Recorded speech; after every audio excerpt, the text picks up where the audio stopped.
ഇസ്രായേലിന് ആയുധങ്ങളും പണവും നൽകി യുദ്ധതന്ത്രത്തെ സജീവമാക്കി നിലനിർത്തുന്നത് യുഎസും പാശ്ചാത്യ രാഷ്ട്രങ്ങളുമാണ്. ആ ആയുധ വിതരണ ശൃംഖല വിച്ഛേദിച്ചാൽ മാത്രമേ യുദ്ധത്തിന് അറുതി വരുത്താനും സമാധാനം പുനഃസ്ഥാപിക്കാനുമാവൂ. ജനേകം എഡിറ്റോറിയലിലൂടെ.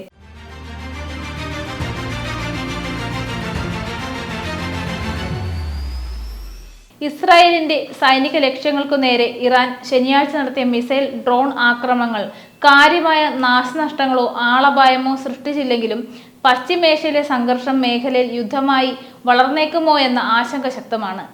ഏപ്രിൽ 1 ഇറാന്റെ സിറിയയിലെ എംബസിക്ക് നേരെ നടത്തിയ മിസൈൽ ആക്രമണത്തോടുള്ള സൈനിക പ്രതികരണമായാണ് ഇസ്രായേലിന്റെ സൈനിക ലക്ഷ്യങ്ങൾക്കു നേരെ നടന്ന ആക്രമണം.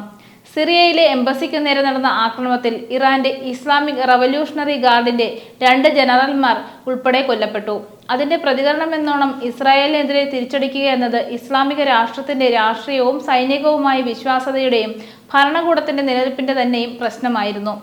സൈനികമായ കടന്നാക്രമണത്തിലൂടെ ആ രാഷ്ട്രീയ ലക്ഷ്യം മാത്രമായിരുന്നിരിക്കണം ഇറാന്റെ ഉന്നമെന്ന് തുടർന്നുള്ള പ്രതികരണങ്ങളിൽ നിന്നും വ്യക്തമാകുന്നുണ്ട്.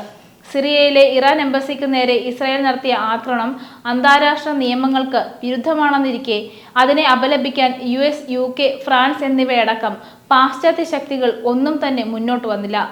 അതേസമയം ഇസ്രായേലിന് നേരെ നടന്ന മിസൈൽ ആക്രമണത്തെ പ്രതിരോധിക്കാൻ US അടക്കം പാശ്ചാത്യ ശക്തികൾ കൈകോർത്തു.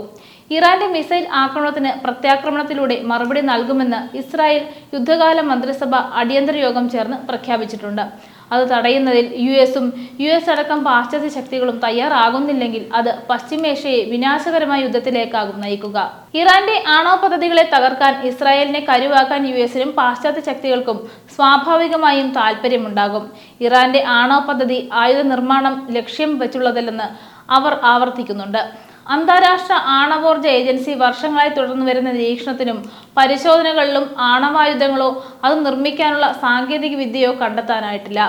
US പിന്തുണയോടെ ഇസ്രായേൽ പലസ്തീൻ ജനതയ്ക്കും മേഖലയിലെ അറബ് ജനതകൾക്കും അവരുടെ രാഷ്ട്രങ്ങൾക്കുമെതിരെ തുടർന്നു വരുന്ന ശത്രുതാ നിലപാടുകളെയും സായുധ ആക്രമണങ്ങളെയും വിധ്വംസക പ്രവർത്തനങ്ങളെയും ചെറുക്കാൻ തയ്യാറുള്ള ശക്തിയായി ഇറാൻ നിലനിൽക്കുന്നുവെന്നത് ഇസ്രായേലിനും USനും പാശ്ചാത്യ ശക്തികൾക്കും ഒരുപോലെ അസ്വസ്ഥത സൃഷ്ടിക്കുന്നു. പശ്ചിമേഷ്യയുടെ മേൽ സമ്പൂർണ്ണ പാശ്ചാത്യ ആധിപത്യം ഉറപ്പാക്കുന്നതിന് മുഖ്യ തടസ്സം ഇറാനാണ് എന്നിരിക്കലും ഇപ്പോൾ പശ്ചിമേഷ്യയിൽ ഒരു യുദ്ധം പൊട്ടിപ്പുറപ്പെടുന്നതിന് ആരും അനുകൂലിക്കുന്നില്ല.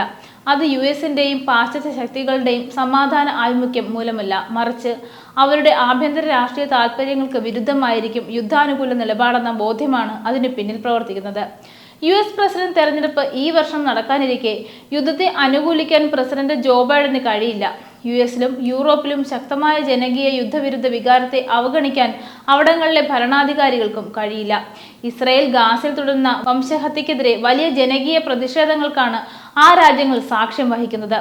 റഷ്യ ഉക്രൈൻ യുദ്ധവും ഇസ്രായേൽ ഗാസയിലെ പലസ്തീൻ ജനതയ്ക്കെതിരെ തുടർന്നുവരുന്ന വംശഹത്യയും കേവലം യുദ്ധത്തിന്റെയും സമാധാനത്തിന്റെയും പ്രശ്നം മാത്രമല്ല, അവ ലോക ജനതയെ അവർണ്ണനീയമായ ദുരിതത്തിലേക്കാണ് തള്ളി നീക്കിയിരിക്കുന്നത്.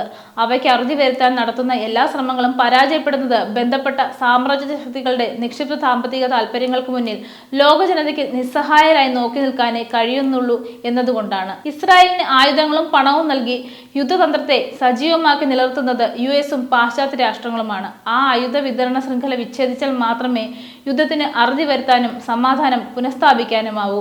ഗാസയിലെ വംശഹത്യ അവസാനിപ്പിക്കണമെന്നും പശ്ചിമേഷ്യയിൽ യുദ്ധം വ്യാപിക്കുന്നത് തടയണമെന്നും പറയുന്നവർ ഇസ്രായേലിന് ആയുധം നൽകുന്നത് അവസാനിപ്പിക്കാൻ തയ്യാറാവണമെന്നാണ് ലോകമെമ്പാടുമുള്ള സമാധാനകാംക്ഷികൾ ആവശ്യപ്പെടുന്നത്.